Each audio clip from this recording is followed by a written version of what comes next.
Hello everyone, स्वागत सत्कार अभिनंदन एक बार फिर से साइंस क्लब दौसा के इस ऑनलाइन प्लेटफॉर्म पर आप सभी का बहुत बहुत स्वागत है।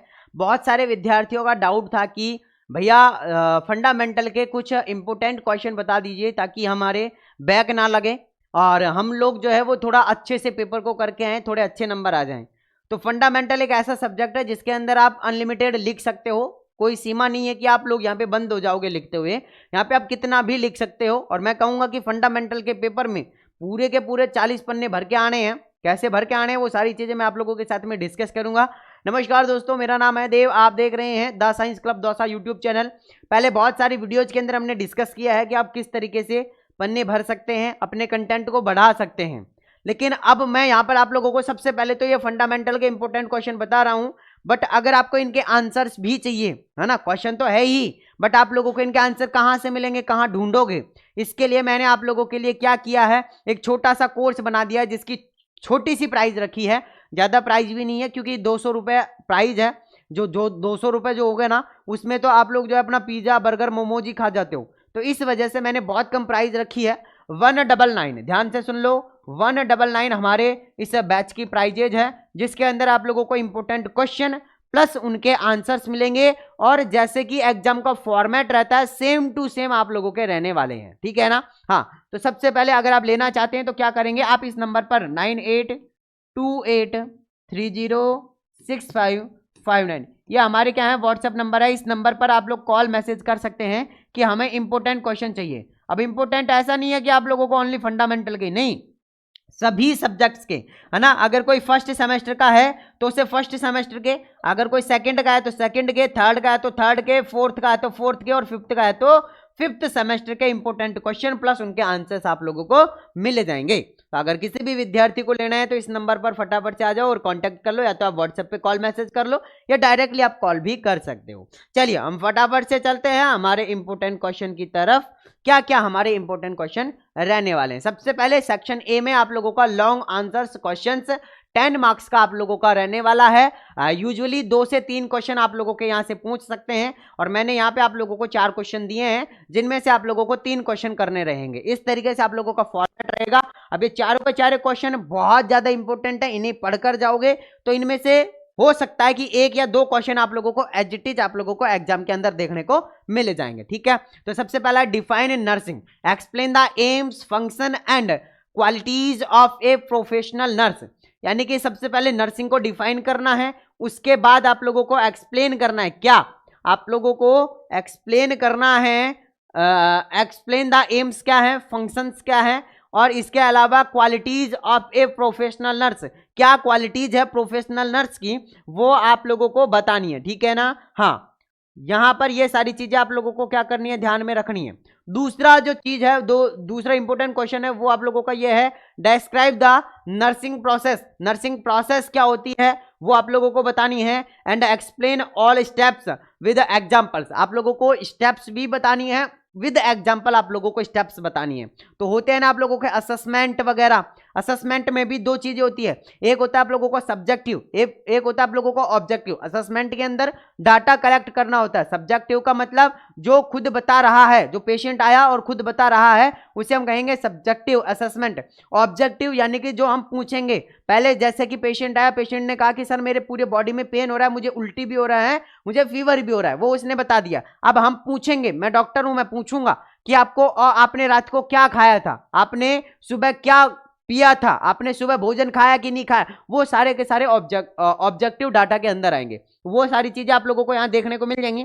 तीसरा क्वेश्चन आप लोगों का रहेगा, explain infection and its sources. क्या इनके सोर्स हैं, transmission and prevention, at the role of nurse in infection control. सबसे पहला इन्फेक्शन कंट्रोल क्या होता है, क्या इसके सोर्सेज हैं, ट्रांसमिशन किसके द्वारा होता है ये, एंड प्रिवेंशन क्या है इसके। साथ में आप लोगों को ऐड करना है role of nurse, infection control के रोल ऑफ नर्स भी। अब तो ये क्वेश्चन है ना, तो कितने टुकड़ों में बट गया, पहला क्वेश्चन, दूसरा इसके सोर्सेज बताओ, तीसरा ट्रांसमिशन, चौथा है आप लोगों को इसका प्रिवेंशन कैसे करना है, और पांचवा हो गया रोल ऑफ नर्स। अब ये 5 टुकड़ों में बट गया आप लोगों का क्वेश्चन। ठीक है ना। हाँ, तो सबसे पहले इन्फेक्शन की क्या करनी है, आप लोगों को डेफिनेशन लिखनी है, फिर आप लोगों को हेडिंग डालनी है कि सोर्सेज, फिर सोर्सेज डाल के फिर आप लोगों को लिखना है, तीसरी हेडिंग डालनी है आप लोगों को ट्रांसमिशन, कि ट्रांसमिशन कैसे होता है इसका, वो आप लोगों को लिखना है। चौथी हेडिंग डालनी है कि प्रिवेंशन, ठीक है। हाँ, इसके बाद में फिर आप लोगों को डालना है रोल ऑफ नर्स, ठीक है, इन इन्फेक्शन कंट्रोल। ये आप लोगों को 5वीं हेडिंग डाल के इस क्वेश्चन को खत्म करना है। इस तरीके से अगर आप टुकड़ों के अंदर क्वेश्चन को समझोगे और टुकड़ों के अंदर क्वेश्चन को करोगे तो पन्ने भी ज्यादा भरे जाएंगे, प्लस आपका कंटेंट भी साफ सुथरा नजर आएगा, जिससे एग्जामिनर आप लोगों को अच्छे नंबर देगा, ठीक है। अगला क्वेश्चन है कि डिफाइन कम्युनिकेशन। कम्युनिकेशन क्या होती है, पहला क्वेश्चन बन गया आप लोगों। दूसरा है एक्सप्लेन द टाइप्स, दूसरा हो गया कि टाइप्स बताने इसका। तीसरा हो गया बैरियर बताने आप लोगों को। चौथा हो गया आप लोगों का technique for the effective nurse patient communication, यानी कि NPR, नर्स पेशेंट रिलेशनशिप जो होता है ना, या फिर नर्स पेशेंट कम्युनिकेशन जो है, उसको आप लोगों का एक्सप्लेन करना है। तो 4th स्टेप ये होगा। तो जब भी कोई भी बड़ा या लॉन्ग क्वेश्चन आए तो उसे स्टेप्स के अंदर आप लोगों को सॉल्व करना है, ताकि क्या होगा ना कि आप लोगों उस क्वेश्चन को बेटर तरीके से कर पाओगे, एग्जामिनर भी जो है उसको बेटर तरीके से समझ पाएगा और नंबर आप लोगों के अच्छे आएंगे, ठीक है। चलो, तो ये सारी चीजें समझ में आई होगी। आगे हम यहां पर अगर डिस्कस करते हैं, अगला क्वेश्चन जो रहेगा वो रहेगा आप लोगों से कि describe the principle and technique of sterile dressing. Sterile dressing के क्या क्या करना है, सबसे पहले प्रिंसिपल लिखने हैं, दूसरी चीज टेक्निक लिखनी है ना, किसकी, ड्रेसिंग की। स्टेराइल जो ड्रेसिंग है, सबसे पहले उसके प्रिंसिपल लिखने हैं, दूसरी चीज उसकी टेक्निक लिखनी है कि कैसे आप लोगों को एक स्टेराइल ड्रेसिंग आप लोगों को करनी है। ड्रेसिंग का मतलब होता है पट्टी बांधना, कैसे आप एक स्टेराइल फील्ड के अंदर रह के स्टेराइल पट्टी बांधोगे, इतना आप लोगों को समझना है। समझ में आ गया, क्वेश्चन को आराम से हल कर दो आप लोग ना, लिख दोगे आप, ठीक है। अगला क्वेश्चन है हमारे पास में कि explain the procedure of given the bed bath and hair wash of bedridden patient. एक बेड रिडन पेशेंट है जिसके अंदर आप लोगों को प्रोसीजर करना है, किसका, बैड बाथ का। एक तो बेड पे उसको निलाना है, वो करना है, और हेयर वॉश, उसके हेयर कैसे धोओगे आप, वो आप लोगों को पूरा का पूरा प्रोसीजर आप लोगों को करना है, ठीक है। हाँ, आप लोगों को सिखाया होगा कॉलेज के अंदर कैसे क्या करना है, अगर नहीं है तो इनके सभी के आंसर्स आप लोगों को जो है वो 199 के अंदर आप लोगों को सारे के सारे आंसर्स मिल जाएंगे। और फिर कह रहा हूं भैया पढ़ के जाना, क्वेश्चन यहां से आएगा, फिर आप लोग कहोगे कि हम सॉल्व नहीं कर पाए हैं, तो फिर मैं भी कुछ नहीं कर पाऊंगा। अगला क्वेश्चन है कि what is the first aid. First aid क्या होती है, explain the first aid management of burn. Burn का फर्स्ट एड मैनेजमेंट आप लोगों को लिखना है। इसके अलावा फ्रैक्चर का लिखना है और इसके अलावा शॉक का, यानी कि एक ही क्वेश्चन के अंदर सबसे पहले आप लोगों को बताना है कि फर्स्ट एड क्या होता है। फर्स्ट एड का मतलब प्राथमिक उपचार क्या है, किसका। सबसे पहले कि फर्स्ट एड क्या होता है, एक्सप्लेन द मैनेजमेंट, है ना, इसका मैनेजमेंट लिखना है सबसे पहले बर्न का। अगर कोई पेशेंट बर्न यानी जल गया है तो उसका फर्स्ट एड कैसे करोगे। दूसरी चीज, अगर फ्रैक्चर है तो उसका कैसे करोगे, और तीसरी चीज अगर शॉक वाला पेशेंट है तो उसका कैसे करोगे। ये 3 चीज आपको समझानी है। अब बहुत सारे लोगों को समझ में नहीं आएगा क्वेश्चन की करना क्या है इसके अंदर। क्वेश्चन को समझो पहले, उसके बाद में बहुत इजी हो जाता है। अब सबसे पहले मैंने जब पढ़ा था आप लोगों को समझ में भी नहीं आया होगा कि क्या करना है, लेकिन जैसे ही मैंने इसको एक्सप्लेन किया आप लोगों को समझ में आ गया कि सबसे पहले हमें फर्स्ट एड के बारे में डेफिनेशन लिखनी है कि क्या फर्स्ट एड होता है। उसके बाद में फिर हमें लिखना है कि मैनेजमेंट, किसका, बर्न का मैनेजमेंट लिखना है। फर्स्ट हेडिंग डालनी है बर्न का मैनेजमेंट। अब मान लेते हैं कि कोई पेशेंट बर्न वाला है, वो जल गया, उसका फेस जल गया, तो सबसे पहला काम होता है कि हमें उसकी एयरवे चेक करना है। क्या चेक करना है, एयरवे। अगर वो एयरवे ही नहीं ले पाएगा तो पेशेंट तो डेथ हो जाएगी उसकी, तो क्योंकि ब्रेन तक ऑक्सीजन ही नहीं पहुंच पाएगा तो वो तो मर जाएगा। तो सबसे पहला काम है हमारा कि उसका एयरवे को चेक करना है। अब ये नहीं करना है कि उसके यहाँ पे भी जो है वो जल गया है, उसकी फेस यहाँ से जल गया है, उसको वो करना नहीं है। सबसे पहला अगर फेस पे बर्न है उसके, तो सबसे पहला काम करना है कि हमें एयरवे चेक करना है उसका, ठीक है ना। हाँ, अब मान लेते हैं फ्रैक्चर वाला पेशेंट है। फ्रैक्चर वाले पेशेंट में क्या करोगे, फ्रैक्चर वाले पेशेंट के सबसे पहला तो ये है, सबसे पहले उसका भी जो है हमें एयरवे चेक करना है ना, ब्रीथिंग सही से कर पा रहा है कि नहीं कर पा रहा है, सबसे पहले हमें चेक करना है। दूसरी चीज, अगर ब्लीडिंग बहुत ज्यादा हो रही है तो हमें ब्लीडिंग को रोकना है, क्योंकि अगर ब्लीडिंग बहुत ज्यादा हो जाएगी तो पेशेंट के लिए खतरा हो जाएगा। तो हमें ये सारी की सारी चीजें करनी है। अब मान लेते हैं कि शॉक वाला पेशेंट है, तो शॉक वाले पेशेंट के अंदर हम देखेंगे कि हमें क्या करना है। सबसे पहले वो सारी की सारी चीजें आप लोगों को क्या करनी है, एक्सप्लेन करते रहना है। अब इसके अलावा अगर हम बात करते हैं कि अगला क्वेश्चन है define body mechanism, explain the principle and their application and patient lifting and poisoning. Position, आप लोगों को क्या करना है कि डिफाइंड बॉडी मैकेनिज्म, यानी कि बॉडी की मैकेनिज्म को आप लोगों को डिफाइन करना है। साथ में explain the principle and their applications, और इनके क्या प्रिंसिपल और एप्लीकेशंस है उनको भी आप लोगों को क्या करना है, डिफाइन करना है। जैसे मैंने बताया था वैसे ही आप लोगों को इन क्वेश्चंस को टुकड़ों के अंदर सॉल्व करना है, ठीक है ना। चलो जी आगे बढ़ते हैं थोड़ा सा। चलो जी अब हमारे पास में आ जाएगा सेक्शन बी, जिसके अंदर थोड़े शॉर्ट टाइप के क्वेश्चन आएंगे जो 5 मार्क्स का रहेगा। अब एनी अटेम्प्ट 5 to 6 यानी कि 5 से 6 इसके अंदर से आप लोगों को सॉल्व करने हैं, बहुत सारे हैं। सबसे पहले कि मास्लो हियरार्ची की जो थ्योरी है वो आप लोगों को पढ़ के जानी है। थ्योरी है या फिर ऑफ नीडेड मार्सली हियरार्ची ऑफ नीड, है ना, मार्सलो हियरार्ची ऑफ नीड, यानी कि क्या नीड रही थी या फिर इसकी थ्योरी भी आप लोगों को पढ़ के जानी है। दूसरा basic human needs and nursing care, यानी कि बेसिक ह्यूमन की जो नीड्स हैं वो क्या हैं नर्सिंग केयर के अंदर, है ना, और नर्सिंग केयर के अंदर या फिर नर्सिंग केयर आप लोगों को करनी है और बेसिक ह्यूमन की नीड क्या है वो आप लोगों को देखनी है। तीसरा है कि एडमिशन एंड डिस्चार्ज प्रोसेस, कि एडमिशन तो कैसे करवाएंगे हम उसका हॉस्पिटल के अंदर और डिस्चार्ज का क्या प्रोसीजर रहता है, दोनों आप लोगों को अलग अलग हेडिंग डाल के आप लोगों को इसको क्या करना है, सॉल्व करना है, ठीक है। अगला है नर्स पेशेंट रिलेशनशिप फेजेज लिखनी है उसकी, है ना, एनपीआर की फेजेज आप लोगों को लिखनी है, किसकी, एनपीआर की, नर्स पेशेंट रिलेशनशिप की फेज आपको लिखनी है। अगला है हॉट एंड कोल्ड एप्लीकेशन, है ना, ये भी आप लोगों का बहुत बार क्वेश्चन पूछा जाता है। हॉट एप्लीकेशन क्या होते हैं, कोल्ड एप्लीकेशन क्या होते हैं, हॉट एप्लीकेशन कहाँ यूज में लिया जाता है और कोल्ड एप्लीकेशन कहाँ यूज में लिए जाते हैं, वो भी आप लोगों को पढ़ के जाना है। अगला है oxygen administration method and nursing care, oxygen administration कैसे करोगे प्लस उसका मेथड क्या क्या रहने वाले हैं और नर्सिंग केयर आप लोग कैसे दोगे अगर किसी पेशेंट के ऑक्सीजन आप एडमिनिस्टर कर रहे हैं तो, ठीक है। अगला है एलिमिनेशन नीड्स, एनिमा या फिर कैथेटराइजेशन, ठीक है ना। एलिमिनेशन का मतलब कि वेस्ट प्रोडक्ट को बाहर निकालना, वेस्ट प्रोडक्ट जो है वो एनिमा के थ्रू भी आप लोग निकालवा सकते हो या फिर कैथेटराइजेशन के थ्रू भी आप लोग, कैसे क्या, इन दोनों का प्रोसीजर आप लोगों को पता होना चाहिए, ठीक है ना। हाँ आगे सुनो। अगला वाइटल साइन आप लोगों को जो है वो अच्छे से पढ़ के जाना है, temperature, pulse, respiration and BP. Normal BP कितना होता है, टेम्परेचर, पल्स, रेस्पिरेशन पढ़ के जाना है और सबकी अलग अलग हेडिंग लगा के आप लोगों को इसे एक्सप्लेन करना है। हैंड हाइजीन क्या होता है, मीडिया एप्सिस क्या होता है, सॉरी मेडिकल एप्सिस क्या होता है वो आप लोगों को पता होना चाहिए। अगला है कि pressure ulcer stage and prevention, pressure ulcer या फिर प्रेशर सोर आप लोगों को पता होगा या फिर जिसे हम बैड सोर के नाम से भी जानते हैं।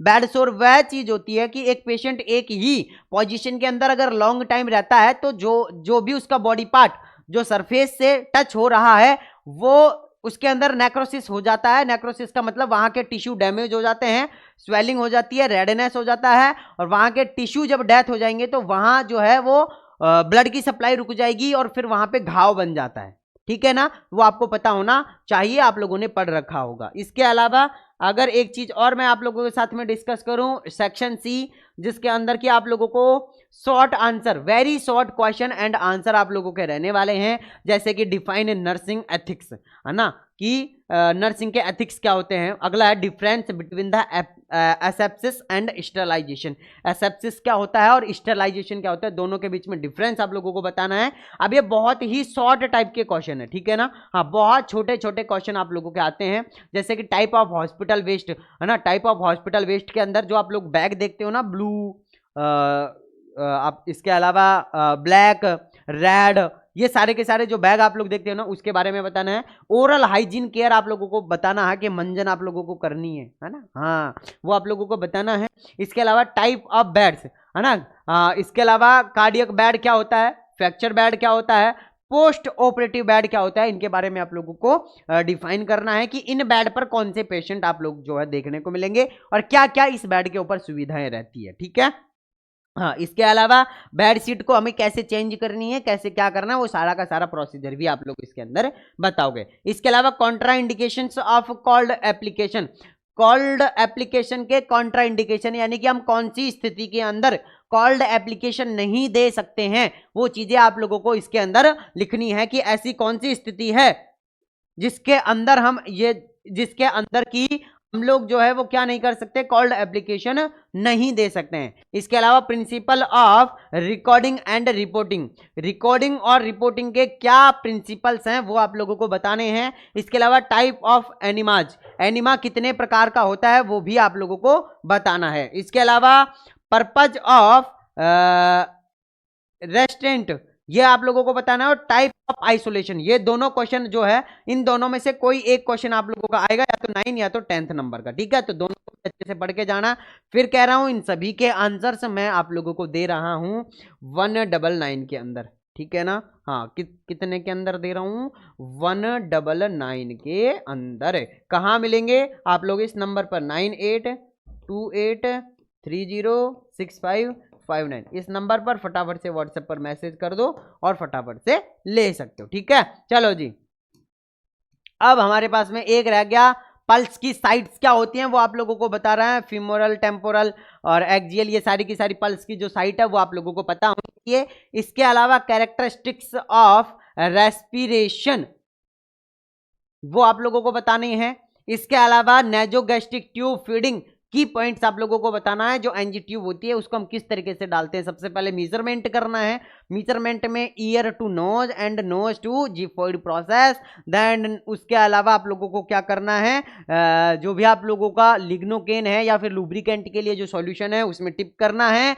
देन फिर हमें नोज का सिलेक्शन करना है कि कौन सी नोज के अंदर हमें इंसर्ट करना है, और उस नोज के अंदर इंसर्ट करके हमें स्टेज से जो है चेक करना है कि क्या हमने प्रॉपर तरीके से एनजी ट्यूब को इंसर्ट किया है या नहीं किया है। उसके बाद में आप फीडिंग दे सकते हैं या फिर उस फीडिंग को बाहर भी निकाल सकते हैं। इसके अलावा फैक्टर्स अफेक्टिंग बॉडी टेम्परेचर, ठीक है ना सर, ये लाइट नीचे की वो हो गई।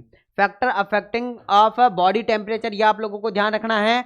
और इसके अलावा care of articles after usages, है ना, ये भी आप लोगों को ध्यान रखना है कि care of articles after usages, कि आर्टिकल्स की हमें कैसे केयर करनी है, ठीक है, हमें आर्टिकल्स की कैसे केयर करनी है यूज लेने के बाद में, ठीक है, ये भी आप लोगों को बताना है। चलो जी आगे देखो, अब हमारे पास में लास्ट आ जाते हैं सेकंड सेक्शन डी, जिसके अंदर केस बेस्ड क्वेश्चन आप लोगों के रहने वाले हैं कि a patient admitted with high fever, एक पेशेंट है जो कि हाई फीवर के साथ में एडमिट है हमारे वार्ड के अंदर। Right the nursing assessment and care plan, यानी कि उसका नर्सिंग केयर प्लान भी बनाना है और उसे नर्सिंग असेसमेंट भी आप लोगों को करना है उसका, ठीक है ना।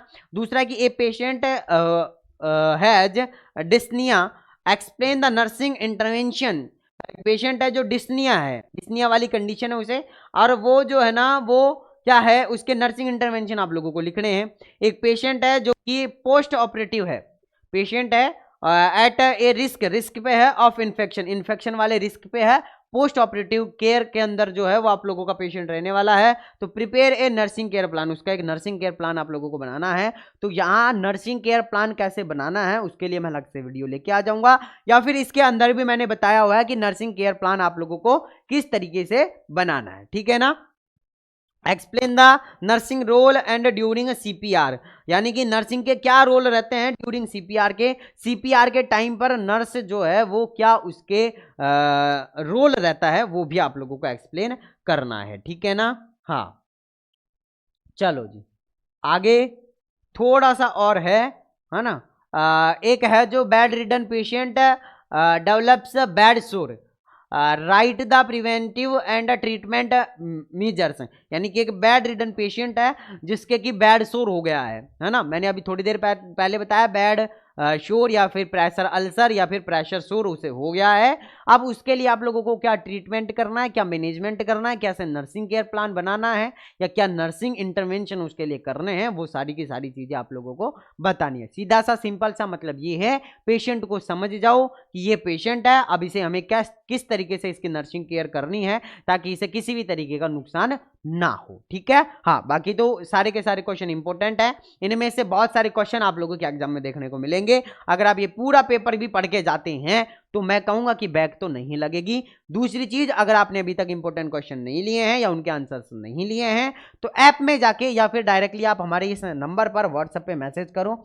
9828306559, 59। इस नंबर पर फटाफट से व्हाट्सएप पे मैसेज करके इनके आंसर्स ले सकते हो, पढ़ सकते हो। यहां से आप लोगों के क्वेश्चन जरूर आएंगे। बाकी मैं मिलता हूं आप लोगों से नेक्स्ट वीडियो के अंदर। जब तक के लिए जय हिंद, जय भारत।